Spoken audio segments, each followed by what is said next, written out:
સુરત શહેર cyber cell પોલીસે forex ટ્રેડિંગના નામે 56.92 લાખની ઠગાઈ કરનાર આરોપીને વડોદરાથી ઝડપી પાડ્યો છે।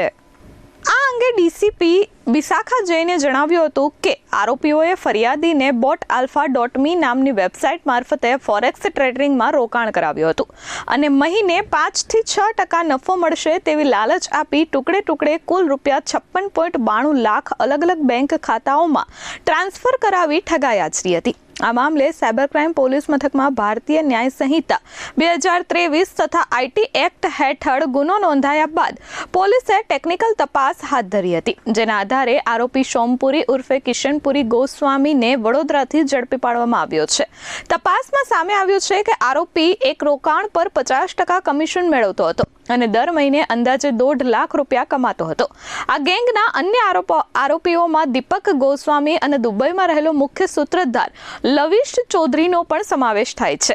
આરોપીએ દુબઈ અને બેંકોક સહિત કુલ 18 વખત વિદેશ પ્રવાસ કર્યો હોવાનું સામે આવ્યું છે। આ ઉપરાંત તપાસમાં જાણવા મળ્યું છે કે જે બેંક ખાતાઓમાં રકમ ટ્રાન્સફર કરાઈ હતી તે ખાતાઓ સામે દેશભરમાં કુલ 50 ફરિયાદો નોંધાઈ છે અને 10 કરોડ 2 લાખથી વધુ રૂપિયાની ઠગાઈ સાથે જોડાણ બહાર આવ્યું છે। હાલ આરોપીની ધરપકડ કરી પોલીસે કાયદેસરની કાર્યવાહી હાથ ધરી છે। ફોરેક્સ ટ્રેડિંગમાં ઇન્વેસ્ટ કરવાથી વધારો નફો મળશે એમ જણાવી ફરિયાદીથી 56,92,000 રૂપિયાની છેતરપિંડી કરનાર જે આરોપી છે એમની ધરપકડ સાયબર સેલ દ્વારા વડોદરા ખાતેથી કરવામાં આવ્યું છે। એમાં ખરેખર જે ફરિયાદી છે એમનો એક ઓળખીતા વ્યક્તિ હતું વડોદરાવાળો, તો એમની મારફતે એમને ખબર પડી કે આમાં અગર આપણે ઇન્વેસ્ટ કરીએ તો વધારે રિટર્ન મળશે, 6% દર મહિનાનું રિટર્ન એમને મળશે। તો એમ જણાવી એવી લાલચ આપી પછી એમની મુલાકાત જે આપણે અટક કરેલ આરોપી છે ગોસ્વામી સોમપુરી ગોસ્વામી એમની સાથે એમની ઓળખ થઈ અને પછી સોમપુરી ગોસ્વામીએ એમની 56,92,000 રૂપિયા 3 બેંક એકાઉન્ટમાં લઈને અને પછી એમને કંઈક વિડ્રો કરવા દીધું નથી અને એવી રીતે એમની સાથે છેતરપિંડી કરવામાં આવ્યું છે। હવે તપાસ દરમિયાન એ બહાર આવ્યું છે કે જે 3 એકાઉન્ટ છે એ 3 એકાઉન્ટમાં 50 જેટલા એનસીસીઆરબી કમ્પ્લેન્ટ અને 10 કરોડ 2 લાખ રૂપિયાની ટોટલ ફ્રોડ અમાઉન્ટની હકીકત સામે આવ્યું છે।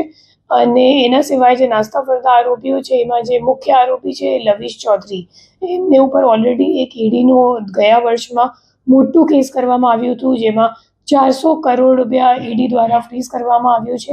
એમાં આપણી જે ફરિયાદી છે એમના પણ અકાઉન્ટ એમાં સંડોવાયેલ છે અને આપણી સુરત સાયબર સેલ દ્વારા ઈડી સાથે સંકલનમાં રહીને જે વિક્ટિમ છે એમને એમનો રૂપિયો પરત મળી જાય એવી આપણી પ્રયત્નો ચાલુ છે કર્યું છે। એ લોકો અબુધાબીમાં પણ મોટી રીતે ઇવેન્ટ કરતા હતા। જે લવિશ ચૌધરી છે એ હાલ પણ દુબઈમાં જ છે અને એ મોટી રીતે એ લોકો 25,000 28,000 એટલા લોકોને બોલાવતા હતા ઇન્ડિયાથી, એ લોકોને ટ્રાવેલ પણ કરાવતા હતા અને પછી મોટી ઇવેન્ટ રાખીને લોકોને લાલચ આપતા હતા। પછી લોકોને એમ ડિસોલ્યુશન જેવું થઈ જતું હતું કે ખરેખર મને આટલું નફો મળી જશે। પછી હવે ગયા મહિનામાં જ્યારે હિમાચલ પ્રદેશમાં ઘણા બધા FIR નોંધવામાં આવ્યું ત્યારે ખબર પડી કે એ લોકો ખરેખર લોકો સાથે ફ્રોડ કરે છે અને પછી એની તપાસ ઈડીને સોંપવામાં આવી હતી। કેટલા લોકો અત્યાર સુધી આ ફ્રોડમાં આવ્યા છે?